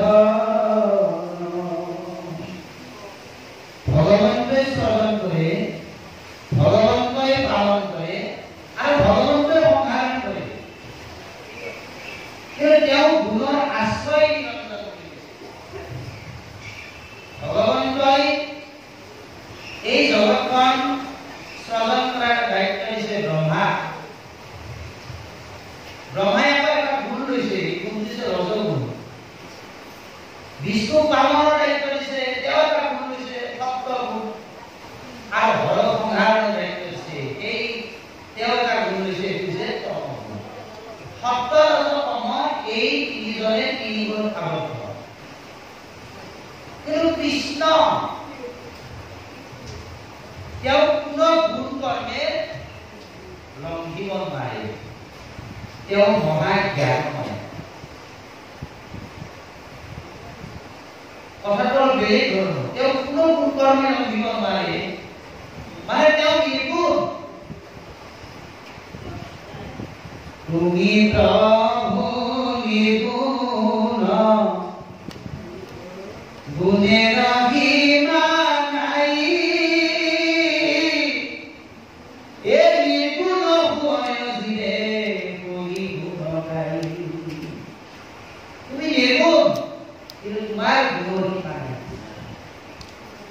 নিৰ্গুণ বয়সিৰে কৰি গুণ গাই গতিকে ভগৱন্ত কৃষ্ণ হৈছে নিৰ্গুণ আৰু এই নিৰ্গুণৰ পৰাই এই তিনি গুণৰ সৃষ্টি কিন্তু আমি এই গুণময় সংসাৰখনত থাকিয়ে সেই নিৰ্গুণ ব্ৰহ্মক চিন্তা কৰি আমি কিন্তু গুণাতীত হ'ব লাগিব আটাইতকৈ ডাঙৰ কথা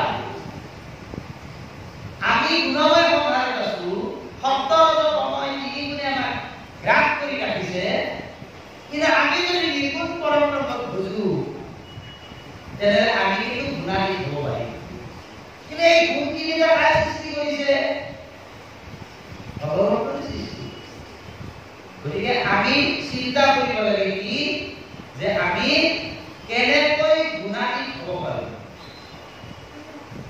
তে গুণাতীত আমি হ'ব লাগিলে এইখন আমাৰ গুণময় সংসাৰত আমি আছো আমি এই সংসাৰৰ বান্ধনত থাকনি লৈছে আমাক আমি গুণময় সংসাৰৰ বান্ধনত আছো সেইকাৰণে আমাৰ মাজে মাজে অহংকাৰ আহে মাজে মাজে লোভ আহে মাজে মাজে কামনা আহে মাজে মাজে ঈৰ্ষা আহে হিংসা আহে নিন্দা কৰিবলৈ মন যায় পৰস্তি গাবৰ মন যায় এইবিলাক কিয় হৈছে আমি গুণত আবদ্ধ সেইকাৰণে ভাগৱতে আমাক সিদ্ধান্ত দিলে ব্ৰহ্ম জীৱ মায়া আমাক মায়াই টানি আছে কিন্তু আমি মায়াৰ পৰা অন্ধাৰ হৈ ব্ৰহ্মলৈ আহিব লাগিলে আমি কাৰ মাধ্যমেৰে আহি সেই সাপখন কি সেই নৌকাখন কি বোলে সেই নৌকাখন ভকতৰ সংগ ল'লেহে আমি ব্ৰহ্মক জানি ব্ৰহ্ম মানে কি বোলে ব্ৰহ্ম সত্য জগত মিথ্যা সত্যই হৈছে ব্ৰহ্ম সেইকাৰণে দাৰ্শনিক পণ্ডিত চেমুৱেলে এটা কথা কৈ দিছে জানিবলগীয়া কথা চেমুৱেলে এটা কথা কৈ দিছে যে সত্যই হৈছে ঈশ্বৰ হয়নে সত্য ঈশ্বৰ ভাগৱতৰ আৰম্ভণি ক'লে সত্যম পৰম ধীমহি সত্য ঈশ্বৰ চেমুৱেলে কৈছে যে সত্যই সৎ সত্যই সততা আৰু সততাই হৈছে ধৰ্ম ধৰ্ম মানে কি ধৰ্ম মানে হৈছে ধাৰণ কৰা ধৰ্ম শব্দৰ অৰ্থ হৈছে ধাৰণ কৰা আমি কি ধাৰণ কৰিব লাগে সত্য ধাৰণ কৰিব লাগে অসত্য ত্যাগ কৰিব লাগে অপ্ৰিয় বৰ্জন কৰি প্ৰিয় কথা কৰিবা অহিত বৰ্জন কৰি হিত সাধন কৰা এইটো হৈছে আমাৰ ধাৰণ ধৰ্ম মানে ধাৰণ কৰা সেইকাৰণে ইয়াতো অপুৰে ক'লে হে প্ৰভু গুণৰ আশ্ৰয় তুমি নিৰঞ্জন তুমি মহাজ্ঞানময় গুণকৰ্মে নৰংঘয় কৈত আছে তোমাৰ বন্ধন সেইকাৰণে আমাক সেইকাৰণে দিলে যে আমি আচলতে ভগৱানক মানিব লাগে তিনিটা বস্তু ব্ৰহ্ম পৰমাত্মা আৰু ভগৱান তিনিটা বেলেগ বেলেগ কাম ব্ৰহ্ম পৰমাত্মা ভগৱান আমি যদি পৰমাত্মাক বুজিব যাওঁ নহ'ব আমি যদি ব্ৰহ্মক বুজিব যাওঁ নহ'ব আমি কাক বুজিব লাগে ভগৱানক পাৰ্থক্য কি ব্ৰহ্ম পৰমাত্মা ভগৱানৰ পাৰ্থক্য কি সুন্দৰকৈ আৰু উপনিষদে দিয়ে আমাক উপনিষদে ব্ৰহ্ম পৰমাত্মা ভগৱানৰ এটা সুন্দৰ উদাহৰণ দিয়ে উদাহৰণ কি জানে সূৰ্য উদিত হোৱা সূৰ্যটো যিটো ৰশ্মি বা তাপ এই ৰশ্মিখিনিৰ বিষয়ে একজন ব্যক্তিয়ে গৱেষণা কৰিছে সূৰ্যৰ তাপটো কেনেকৈ উৎপত্তি হয় কিমান তাপমান আহে সূৰ্যৰ এই তাপৰ বিষয়ে বা সূৰ্য গৱেষণা কৰিছে। সূৰ্যৰ ৰশ্মিৰ বিষয়ে যে গৱেষণা কৰিছে তেওঁ ব্ৰহ্মৰ গৱেষণা কৰাৰ কৰিছে। এতিয়া ব্ৰহ্ম চিন্তা আৰু আমি বহুত দূৰত আছো। 2 নম্বৰ পৰমাত্মা একজন ব্যক্তি আছে, তেওঁ আকৌ সূৰ্যটোৰ চাৰিওমুখে ঘূৰণীয়া চাৰিওমুখে চাৰিওফালৰ বিষয়ে তেওঁ গৱেষণা কৰিলে, অৰ্থাৎ পৰমাত্মাৰ বিষয়ে। আৰু ভগৱান আৰু একজন ব্যক্তিয়ে সূৰ্যৰ গভীৰতাৰ সোমাই গৈছে, আমি গভীৰতাত সোমাই গৈছো। আমি যদি ব্ৰহ্ম চিন্তা ৰাখি পৰমাত্মাৰ চিন্তা ৰাখি একমাত্ৰ ভগৱান কৃষ্ণক যদি ভজনা কৰো, তেনেহলে আমি সেই গভীৰতালৈ যাব পাৰিম। আৰু সেই গভীৰতাটো হৈছে, সেই গভীৰতালৈ যিদিনাখন আমি যাম, সেইদিনাই জানিব যে আমি গুণাতীত হৈছো। সেই গুণাতীত হ'ব লাগিলে আমি কি কৰিব লাগিব? ত্যাগ কৰিব লাগিব। সেইকাৰণে ধৰ্ম শব্দৰ মূল অৰ্থ হৈছে ত্যাগ। আমাৰ জীৱনত যদি ত্যাগ নাহে, আমাৰ জীৱনত যদি ত্যাগ নাই, তেনেহলে আমি ভক্তি কৰিছো। আমি কওঁ যে আজি এই ভাদ মাহৰ ভাগৱত পাঠলৈ আহিছো, মানে আমি ভক্তি কৰিছো। ভক্তি মানে কি? ভক্তি মানে হৈছে ত্যাগ। কি ত্যাগ? নিদৰ্শন দিছে ভাগৱতে। বিদুৰে গৃহ ত্যাগ কৰিছিল ভক্তিৰ কাৰণে। ভৰতে ভক্তিৰ কাৰণে নিজৰ মাতৃক ত্যাগ কৰিলে, হয়নে? ভৰতে নিজৰ মাকো ত্যাগ কৰিছিল একমাত্ৰ ভক্তিৰ কাৰণে, ৰাম ভক্তিৰ কাৰণে। বিদুৰে গৃহ ত্যাগ কৰিছিল ঈশ্বৰ ভক্তিৰ কাৰণে। গতিকে ভক্তিৰ কাৰণে আমি ত্যাগ কৰিব লাগিব। গতিকে ইয়াকে সেইকাৰণে হৈছে, হে প্ৰভু গুণকৰ্মে নলংঘাই পৈত আছে তোমাৰ বন্ধন। কাৰণ যশোদাই ভগৱান কৃষ্ণ উৰলত বান্ধিলে যশোদাই মাত্ৰ কি আঙুল নাদেবা? বিয়াঙুল। বকুলৰ সমস্ত ৰচি আনি যশোদাই এডাল এডালকৈ জৰা দি আছে, বান্ধি আছে, জোৰা দি আছে, বান্ধি আছে, কিন্তু তেওঁ বান্ধিব নোৱাৰে। কাৰণ ঈশ্বৰে বন্ধন লোৱা নাই। ভগৱন্তক বান্ধিব পাৰিব নেকি? নোৱাৰে। কাৰণ মায়াৰ জৰিয়তে ঈশ্বৰক আমি বান্ধিব নোৱাৰো। ঈশ্বৰক বান্ধিব লাগিলে এডাল জৰি আছে, সেই জৰিডালৰ নাম হৈছে প্ৰেম জৰি। সেই জৰিডালৰ নাম হৈছে প্ৰেম জৰি। কি প্ৰেম? ভক্তি প্ৰেম। কি প্ৰেম? ভকত প্ৰেম। প্ৰেম ভক্তি লৈ হ'ব লাগিব।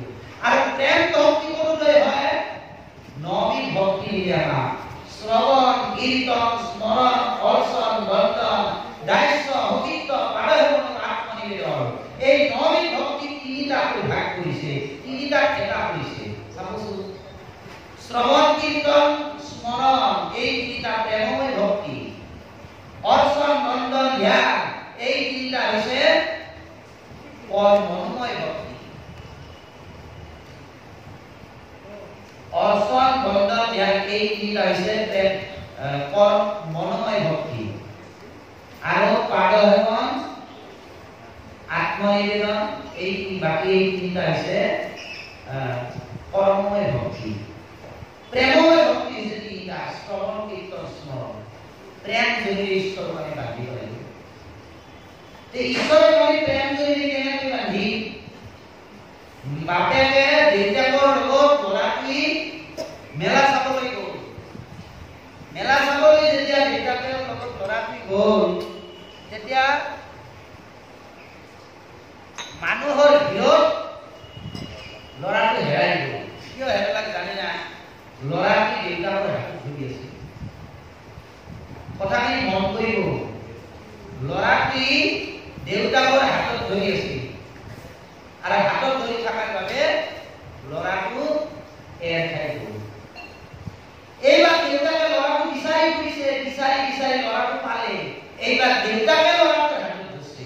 কিবা ল'ৰাটো হেৰাই যাবনে? নাযায়। আমি ঈশ্বৰৰ হাতত ধৰিছো, সঁচা কথা, আমি ঈশ্বৰৰ হাতত ধৰিছো। ঈশ্বৰে কিন্তু আমাক ধৰা নাই। ঈশ্বৰে যিদিনা আমাক হাতত ধৰিব, সেইটো হৈছে প্ৰেম ভক্তি। ঈশ্বৰে কেতিয়া আমাক হাতত ধৰিব, সেই সময় কোনদিনা আহিব? বোলে আমাক ঈশ্বৰে হাতত নধৰে বা কিয় নধৰে? এই বাবা মহাবাবী জীৱক ধৰুৱে ডেলি ডেলি কিতাপ ঘৰত যাওঁ, ডেলি প্ৰসংগত যাওঁ, বাবা এই মহাবাবী জীৱক ঈশ্বৰে ধৰিব বোলে নধৰে। কিয় নধৰে? বোলে এই হৃদয়খন বাসনাৰে পৰিপূৰ্ণ। এই হৃদয়খন কাৰণ আমাৰ বাসনাৰে পৰিপূৰ্ণ হৈ আছে ন হৃদয়খন। এই বাসনা শূন্য হ'ব লাগিব আমি। কামনা, কাম, ক্ৰোধ, লোভ, মোহ, মদ, মাৎসৰ্য, ইয়াৰ ঊৰ্ধ্বৰ বস্তু হৈছে বাসনা। যেতিয়ালৈকে আমি হৃদয়খন বাসনা শূন্য কৰিব নোৱাৰো, সেইদিনালৈকে আমি ঈশ্বৰক প্ৰেম জৰিৰে বান্ধিব নোৱাৰো। বাসনা শূন্য আমি হ'ব লাগিব কেনেকৈ? আমি বাসনা শূন্য হ'ব পৰা নাই বা হয়নে? এটা গধাই চবটো ধৰি বান্ধি জেলত দিলা, 15 বছৰ জেল খাই ই আৰু পুনৰ গাঁৱলৈ ঘূৰি আহিছে। গাঁৱৰ মানুহে ভাবিছে ই যে চুৰ আছিল, ই কিজানি সংস্কাৰী হ'ল নাকি, এই কৰি তেওঁ সদায় নামঘৰত অহা কৰিলা, কিন্তু তাৰ চুৰ কৰা বাসনাটো আঁতৰি যোৱা নাই। ই আৰু এদিন নামঘৰ চাইছিলে আৰু চুৰ কৰিলা।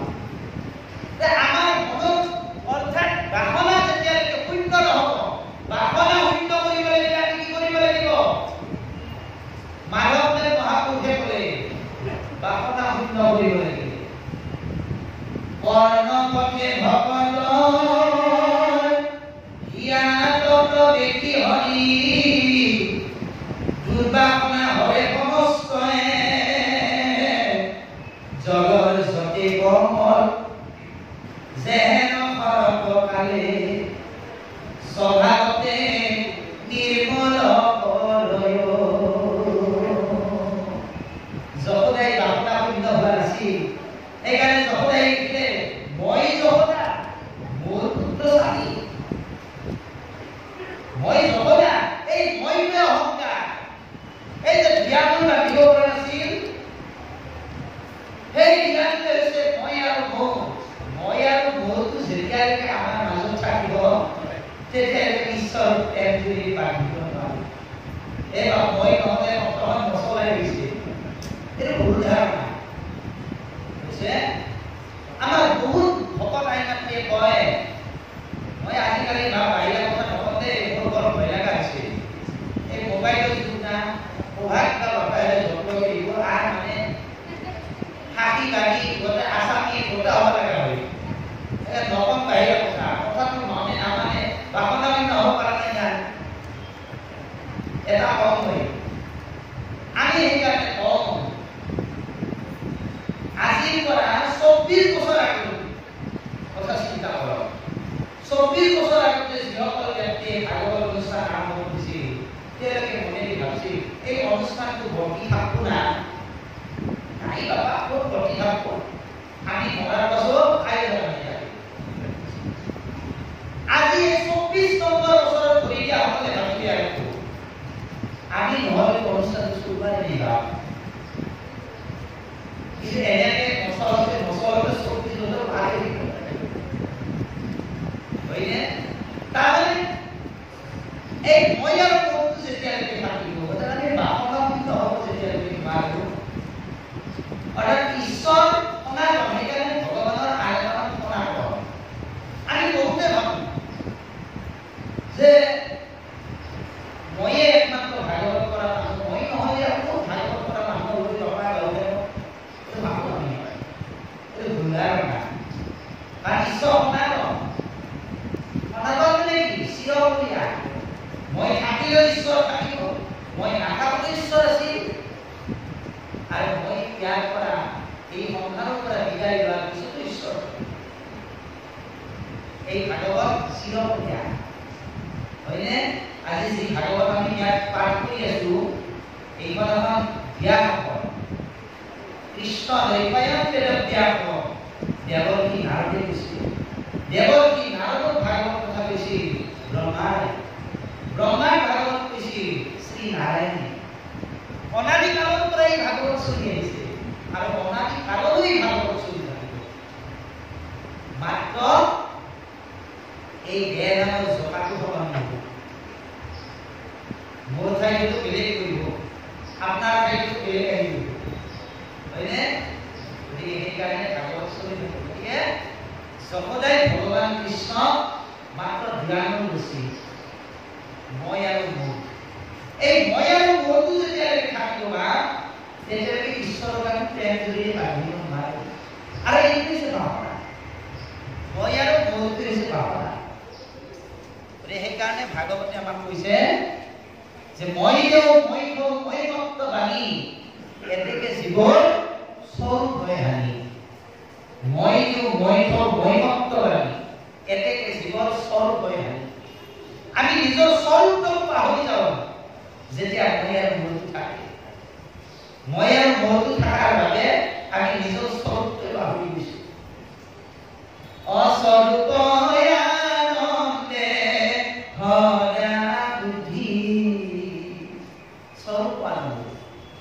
ঈশ্বৰৰ আনন্দ নাম স্বৰূপ আনন্দ। এই স্বৰূপটোৰ আনন্দ। স্বৰূপ মানে কি? আমি স্বৰূপ জ্ঞান দিব লাগিব। আমি সকলোৱে জ্ঞান কৰিব লাগে। সেইকাৰণে ভাগৱত বা গীতাত কৈছে চাৰিজন ব্যক্তিয়ে ভাগৱতৰ কথা শুনে। আত্ম জিজ্ঞাসু অৰ্থাৎ জ্ঞানী। আত্ম মানে যিয়ে অত্যন্ত বিপৰীত কৰে তেওঁ ভাগৱত শুনে। জিজ্ঞাসা যিসকলৰ জানিবলৈ ইচ্ছা আছে তেওঁলোকে ভাগৱত শুনে। অৰ্থাৎ কি? কামনা কৰি ধনম দেহি যশম দেহি, মোক ধন লাগে, টকা লাগে, পইচা লাগে, ইয়াৰ কাৰণে ভাগৱত শুনে। আৰু সৰ্বশেষৰ ভাগৱত শ্ৰৱণ কৰোতাজন কাই? জ্ঞানী। পৰীক্ষিত ৰজাই ভাগৱত শুনিছিল, তেওঁ আছিল জ্ঞানী ব্যক্তি, তেওঁ জ্ঞানী। এই জ্ঞানটো কি? বোলে আমি এই ভাগৱত আসনত বহাৰ উপবিষ্ট হোৱাৰ লগে লগে আমি স্মৰণ কৰিব লাগে। কাক? হে প্ৰভু, ভাগৱতত বহাৰ লগে লগে মোৰ আৰু কোনো নাই।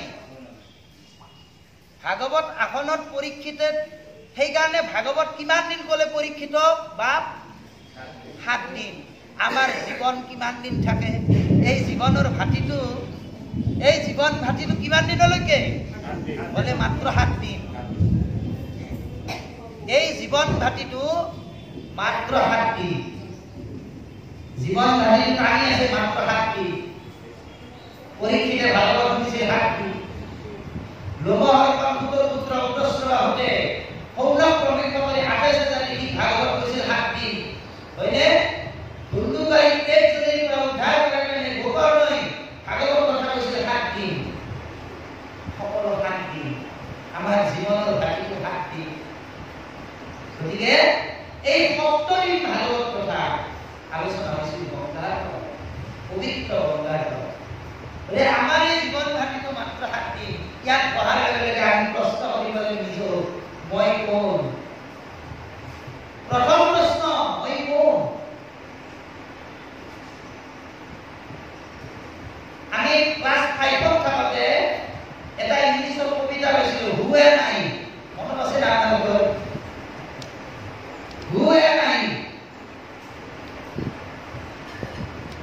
মই কোন? ক'ৰ পৰা আহিলো মই? আৰু ইয়াৰ পৰা মই কি হৈ যাম? এটা প্ৰশ্ন। মই কোন? ক'ৰ পৰা আহিলো মই? ইয়াৰ আহি মই ইয়াৰ পৰা কি হৈ যাম? এটা ৰাজাই ধনৰ পকোৱা মানে তাক কেৱল ভণ্ডাই লাগিয়ে থাকে। তাক ৰাজাই ক'লা যাতে যাওঁ, মানে মোক দাও লিখি দিবি। বোলে যিমানলৈকে যাব পাৰা সিমানলৈকে তোৰ মাতি যা। যিমানলৈকে তই যাব পাৰা সিমানলৈকে তোৰ মাতি। ইও দাউবা ধৰিলা, মই যিমানলৈকে যাওঁ সিমানলৈকে তোৰ মাতি। দাউলতে ভাগাত ধৰি তাতে ধৰি ধৰি সেইবোৰ বাকী কিমান ধৰা বা এইটো স্বৰূপ জ্ঞান। এই জ্ঞান প্ৰাপ্ত যেতিয়া হওক সেইটো স্বৰূপ জ্ঞান। সেইকাৰণে ৰজা পৰীক্ষিতক কতো শেষত পৰীক্ষিত ৰজা কতো শেষত সুপত্নীৰ প্ৰশ্ন সুধিছিল, ৰজা তোমাৰ পৰিচয় দিয়া। পৰীক্ষিতে হাৰে আপুনি মোৰ পৰিচয় আজি তুমি জানা নাই? মই ৰাজা পৰীক্ষিত বলে ভুল হৈছে ভালকে কোৱা কিবা কৈছে নহয় মই পৰীক্ষিত বলে নহয় আৰু ভালকে কোৱা বলে নহয় প্ৰভু মই এটি আত্মা এই আত্মনিষ্ঠ হোৱাৰ লগে আমি সকলোৱে ভাবিব লাগে মই এটি আত্মা কিন্তু সেই ভাৱনাটো আমাৰ আছেনে নাই আমাৰ বাসনা পূৰ্ণ হোৱা নাই আমাৰ কিয় বাসনা পূৰ্ণ হোৱা নাই বলে ইয়াৰ প্ৰমাণ কি এই মই তাই আগত কৈছে তাই কৈছে মই ভুলে যাম না হয়নে নহয় এই তাই কৈছে মই ভুল হ'ব বাসনা পূৰ্ণ হোৱা নাই তাই ভাগত বলে জ্যোতিষ দেখাইছে ভাল লাগে জগতখনি আহি যাম ৰথ হইলে দিনা আহিব চিন্তা বাবা যাম ভাগৱত চিন্তা হয়নে কথাটো তাৰমানে আমাৰ বাসনা পূৰ্ণ হোৱা নাই বাসনা পূৰ্ণ হোৱা নাই এই যে বাসনা ইয়াক গতি কৰি দিছে সেইকাৰণে এই বাসনা থকাৰ বাবে জগতে কৃষ্ণক বান্ধিব পৰা নাছিল এই দুই মহাহৰি আপুনি বন্ধন কৰিলা জগতৰ প্ৰীতি মহা দিলা বন্ধন বুকুৰত পদাচিত মোহিব কিন্তু ভিত্ত চল দেখাইলা তুমি কহি আছাইত পৰম ভক্তি পথ জিত কৰে জগত নিষ্ঠাৰ সেই কালে তাক পাখণ্ড কালে থাকে সেই কালে ঘূৰায়ব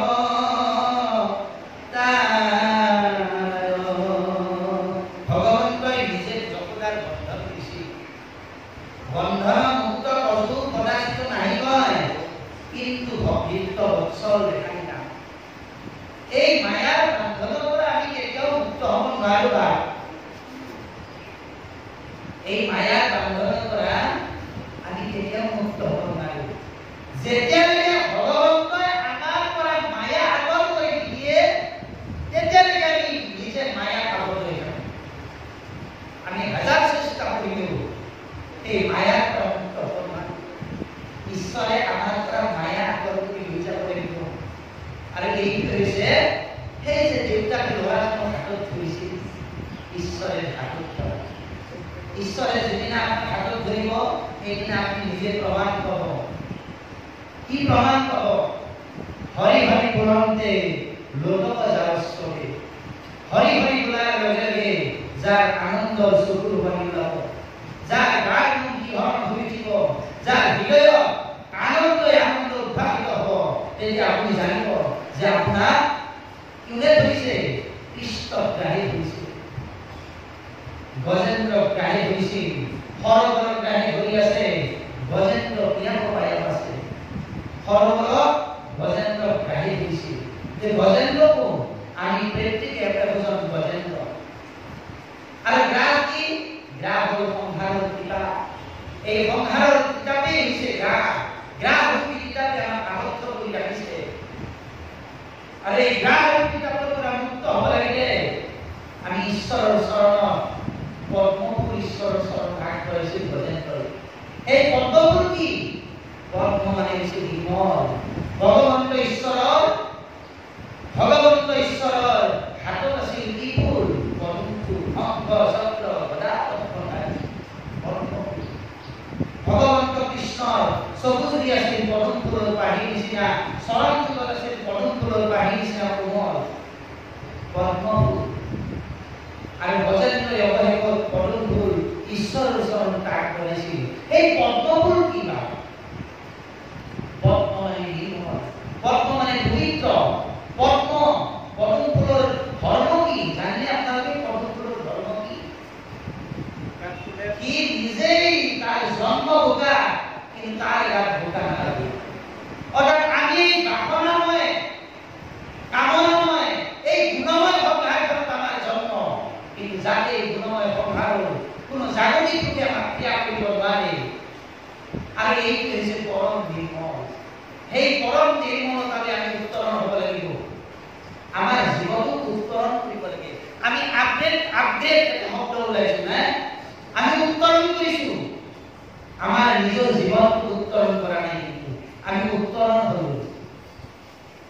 আমি উত্তৰণ হলো এটা সময়ত আমি গাছৰ বাকলি পিন্ধিছিলো লাহে লাহে আমি কাপোৰ পিন্ধিব জনা হলো হয়নে উত্তৰণ এটা সময়ত আমি গছৰ পকা ফল পকা কিবা ইত্যাদি কেঁচাই কেঁচাই খাইছিলো লাহে লাহে উত্তৰণ হলো সিজাই খাবলৈ আমাৰ জীৱনটো উত্তৰণ লাহে লাহে আমি আমাক যেটা ঘৰ লাগে আগতে আমি গাছৰ তলত বাস কৰিছিলো গছৰ পাতেৰে আমি ঘৰ বনাইছিলো লাহে লাহে আমাৰ জীৱনটো উত্তৰণ কৰিলো বলে নহয় এই ঘৰটোৰ উত্তৰণটো আগতে খেৰৰ চালি আছিল লাহে লাহে পকা ঘৰ বনালো পুখুৰীৰ পানী খাইছিলো উত্তৰণ হল লাহে লাহে নাগৰ পানী খালো আমাৰ জীৱনটো উত্তৰণ কৰি গৈ আছো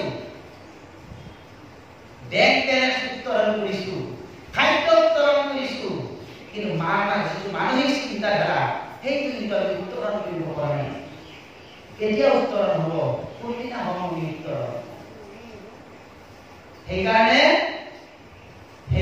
আমাৰ জীৱনত আমি এনেকুৱা এটা কাম কৰিব লাগে কি কাম কৰিব লাগে জানি মোৰ মৃত্যু যাতে 10 জন মানুহে কান্দি হেতু কি আমাৰ জীৱনৰ হেতু কি শ্মশান হৈ নহয় জানো শ্মশান খালি যোৱা নৰতনু দেখাও মৰিলে পাবলে নাই শ্মশান খালি যোৱা নৰতনু দেখাও সৰুকালৰ পৰা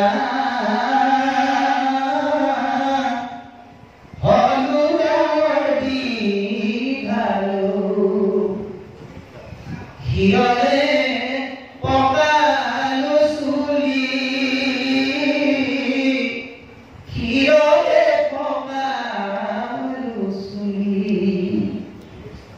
অন্তিম বেলিকাৰ বাজলৈ উলিয়াই হলে চোৱা যাব বুলি শ্মশান খালি যোৱা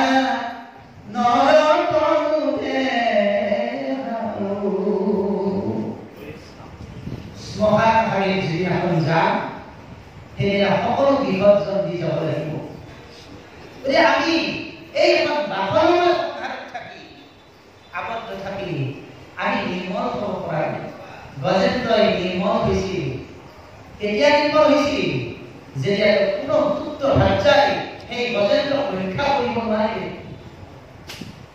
ৰাসনিন্দা নাহিলে আৰু পুত্ৰ ভাৰ্যাশ্ৰয় কোনো পুত্ৰ ভাৰ্যাই গজেন্দ্ৰক ৰক্ষা কৰিব নোৱাৰিলে আৰু অৱহেলিত উপায়ুক্ত হৈ গজেন্দ্ৰই পৰম নিৰ্মল চিত্তে ঈশ্বৰক আৰাধনা কৰিলে ভগৱন্তই কি কৰিলে নহয় মোৰ ভক্তৰ আহ্বান ভগৱন্তই গুৰুৰ স্কন্ধ অতি শীঘ্ৰতাৰে ভগৱতক ৰক্ষা কৰিবলৈ আহিব গতিকে আমাকো বাপসকল এই সংসাৰৰ বিষয়ে বাসনাময় গাই হৈ আছে যাৰ বাবে আমি ঈশ্বৰৰ সন্মুখ হ'ব পৰা নাই এই বাসনাময় গাত কিমান দিনলৈকে থাকিব কোনো নিশ্চয় এটা নাই আমি উত্তৰণ হ'ব লাগিব সেইকাৰণে মহাপুৰুষ মাধৱদেৱ গুৰুজনাই তেৰা অনবদ্য শাস্ত্ৰ নাম ঘোষাত লিখিলে যে আমি কেতিয়া বাসনাসক্ত হ'ম আমাক কোনোবাই বাসনাসক্ত কৰিব পাৰিবনে কোনেও নোৱাৰে বাসনাসক্ত কৰিব আমাক কোনেও নোৱাৰে সেইকাৰণে মাধৱ গুৰুজনাই নাম ঘোষাত লিখিলে অয় আপুনি আপোনাৰ বন্ধু আপুনি আপোনাৰ শত্ৰু আপুনি আপোনাৰ ৰাখে বাবে হৰিক নভজিনৰ নৰ আপুনি হয় নষ্ট হৰি ভজি আপোনাক পাৰি আমি নিজেই নিজৰ শত্ৰু নিজেই নিজৰ বন্ধু আৰু নিজেই নিজক ৰক্ষা কৰিব লাগিব আৰু সেইকাৰণে আমি সেই পদক্ষেপটো ইয়াৰ যে আমি নিৰ্মল হ'ব লাগিব পবিত্ৰ হ'ব লাগিব নিৰ্মল পবিত্ৰ হ'বলৈ হ'লে আমি ক'ত যাব লাগিব? আমি সাধু সংগলৈ আহিব লাগিব। কালি সাধু চৰিত্ৰৰ বিষয়ে এজন সাধু ব্যক্তি কেনেকুৱা হ'ব লাগে, কোনজন সাধুৰ লগত আমি যাব লাগে, সেই কথা আমি কালি পাম। বৰ সুন্দৰ কথা। মোৰ এটা ভাগ্য নেকি আপোনালোকৰ মাজত ইমান সুন্দৰ এটা উঠাই পাইছোঁ। ঘৰত চিন্তা কৰি আহিছোঁ কিবা উঠাই পাওঁ। গতিকে কালি আমি পাম ইয়াৰ কথা। এৰা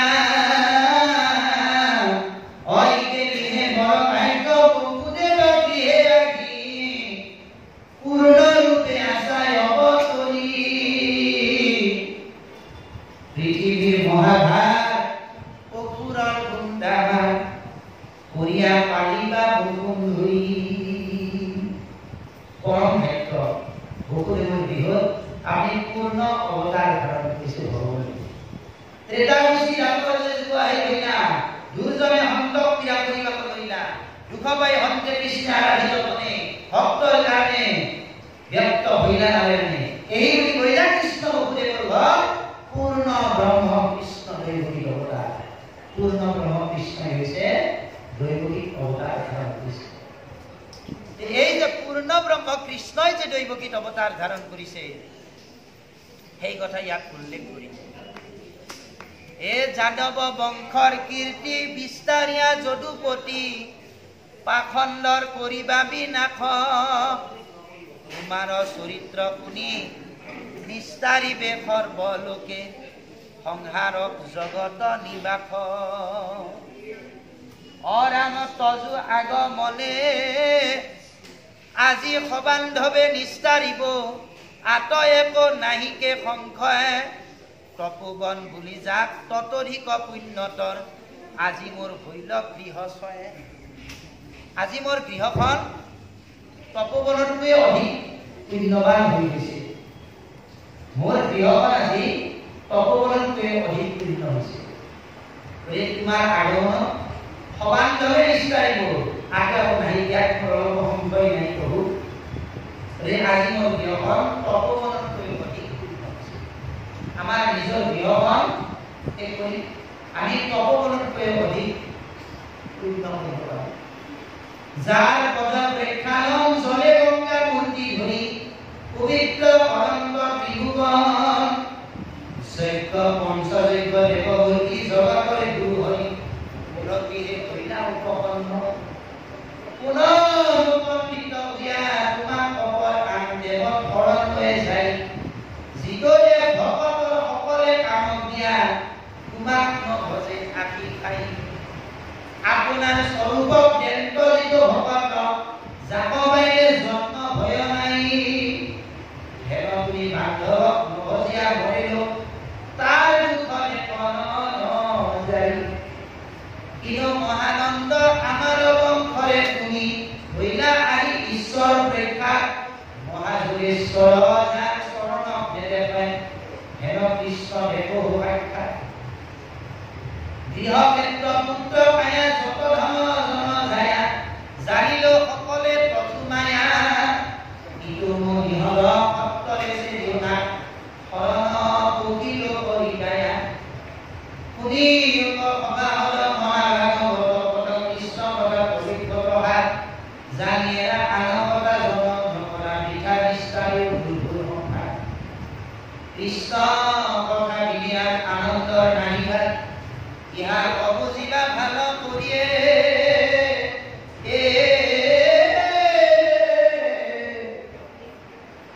শ্ৰীচন্দ্ৰ ভাৰতী মনে গতি নাই কৃষ্ণ বিনে, নিৰন্তৰে ঘোৰা ৰাম হৰিয়ে। হৰি ৰাম ৰাম ৰাম। বাৰ খুব কষ্ট। আজি মহাভাগৱত অনুষ্ঠান আপোনালোকৰ সন্মুখত আজি মোৰ প্ৰথম দিন। কি তত্ত্ব কথা দিব পাৰিছোঁ মোৰ ভয় লাগি আছে, নহ'লে কি কথা ক'লোঁ আপোনালোকক। নিশ্চয় ইয়াতে ভুল নিশ্চয় হৈছে। মোৰ জ্ঞাত মই কোৱা হয়তো হোৱা নাই। আপোনালোকে যেনেভাৱে ভাবিছিল হয়তো তেনেভাৱে আপোনালোকে ভাগৱতী মোৰ পৰা লগ পোৱা নাই। যি কি নহওক মাজে মাজে সদায় শিলখাৰ আঞ্জা খাব লাগে নাই ভাবি না কি হ'ব মানে শিলখাৰ আঞ্জা বুলি ভাবি হ'লেও এই ভাগৱতখিনি যি ৰস আপোনালোকক দিওঁ তাৰ বাবে আপোনালোকে মোক একো ডাইৰেক্ট নধৰিব আৰু শেষত আমি জয়ধ্বনি আজি অনুষ্ঠান সামৰিছোঁ জয় ৰাম জয়